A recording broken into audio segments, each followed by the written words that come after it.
আসসালামু আলাইকুম everyone, welcome back to our kitchen berry. আমার আজকে সহজ রেসিপিতে আপনাদের সাথে শেয়ার করতে যাচ্ছি লতা চিংড়ি কাঁঠাল বিচির শুটকি তরকারি রান্না রেসিপি।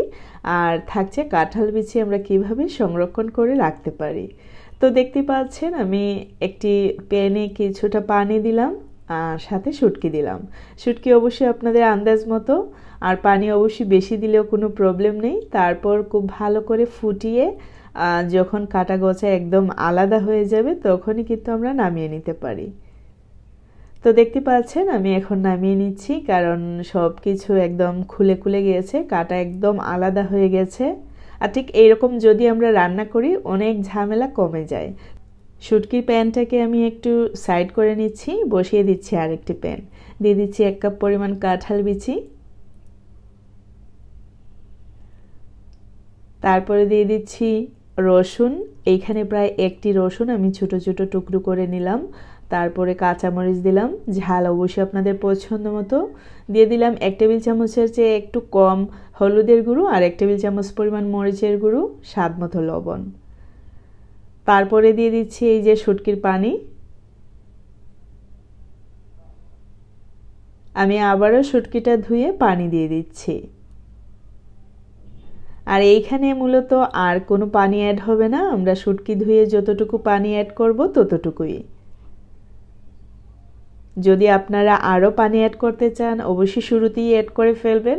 পরে স্টেপ বাই স্টেপ যদি পানি অ্যাড করা হয় তাহলে তরকারি কিন্তু খেতে ভালো লাগবে না, এমনকি লতা কাঁঠাল বিচি একেবারে গলে যাওয়ার সম্ভাবনাটা বেশি থাকে। কাঁঠাল বিচি অনেকটাই শক্ত বিধায় আমি আগে থেকেই জাল করে নিলাম। আর প্রায় 80%-এর মতো যখন সেদ্ধ হয়ে যাবে তখনই আমি দিয়ে দিচ্ছি লতা। আর লতার সাথে সাথেই আমি চিংড়ি মাছ দিয়ে দেব, কারণ চিংড়ি মাছ আর লতা কিন্তু একসাথেই সেদ্ধ হয়ে যায়। আর যদি এখানে আমরা কাঁঠাল বিচি ইউজ না করতাম তাহলে লতা চিংড়ি একসাথে দিলেই কিন্তু আমাদের তরকারিটা পারফেক্টলি হয়ে যেত।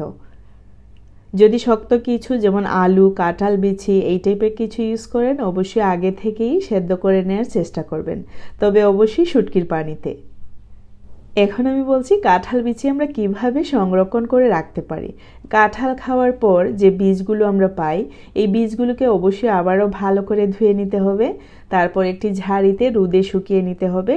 যাদের বাসায় রোদের সুবিধা নেই অবশ্যই ফ্যানের নিচে রেখে 4-5 দিন শুকিয়ে নিতে হবে। আর শুকিয়ে নেওয়ার কারণ হলো এর খোসাটা ছাড়ানো আমাদের জন্য ইজি হয়ে যায়।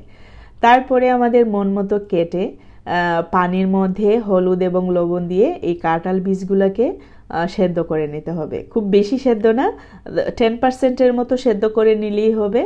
তারপরে ঠান্ডা করে পানি ঝরিয়ে আমাদের মন মতো প্যাকেট করে জিপলক ব্যাগে অথবা আপনারা বক্সেও রেখে দিতে পারেন। মোট কথা হলো আপনারা এক এক তরকারির বুঝে এক এক পুটলা বেঁধে আপনারা রেখে দিতে পারেন জিপলক ব্যাগ অথবা যে কোনো প্লাস্টিকের বক্সে। অবশ্যই ডিপ ফ্রিজে রাখতে হবে। তো এইরকম ওয়েতে কিন্তু আমি অনেক দিন পর্যন্ত সংরক্ষণ করে ফ্রিজে রাখি, এমনকি খেয়েও থাকি। সময় ছাড়া অসময়েও খেয়ে থাকি। শীতের সময় তো আর কাঁঠাল বীজ পাওয়া যায় না, অথচ আমি ঠিকই খাই, কারণ আমি ঠিক সেই ময়েতে সংরক্ষণ করে রেখে দিই। আচ্ছা, যাই হোক, দেখতে পাচ্ছেন আমাদের তরকারিটা কিন্তু হয়ে যাচ্ছে। আর লতা অবশ্যই এইরকম কোনো কাঠের কাঠি দিয়ে নাড়ার চেষ্টা করবেন, তা না হলে কিন্তু একেবারেই গলে যাবে। আর এদিকে লতাটাও সেদ্ধ হয়ে গেছে। আর আমি অনেকের রান্না দেখেছি লতা একদম সফট হয়ে যায়, একদম গলে যায়। এইরকম প্রথম অবস্থায় যদি গলে যায় আসলে তরকারি দেখতে কিন্তু একটুও ভালো লাগে না। অবশ্যই চেষ্টা করবেন এরকম কাঠের কাঠি দিয়ে নাড়তে, এমনকি নিজে কাছে থেকে রান্না করতে। কারণ হচ্ছে এই কম্বিনেশনের তরকারিটা আমরা কিন্তু প্রতিদিন খাই না, সপ্তাহে 1 দিনও না, 15 দিনেও না, 1 মাসেও না।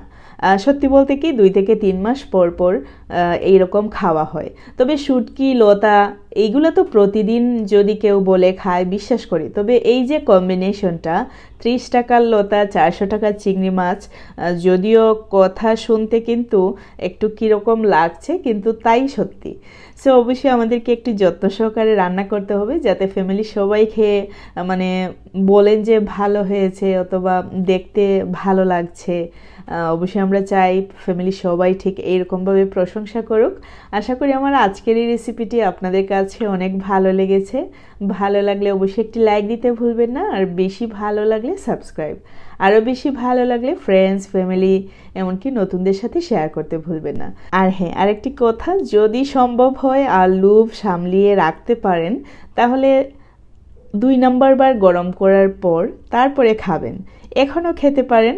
আমি যদিও আমার লোভ সামলাতে পারি না, এইরকম শুটকির তরকারি রান্না করলে শুটকি হতে লেট হয়, আমার খেতে কিন্তু লেট হয় না। যাই হোক, আজকের রেসিপি এই পর্যন্তই। See you in the next video. Till then bye, আল্লাহ হাফেজ। সবাই ভালো থাকবেন, সুস্থ থাকবেন।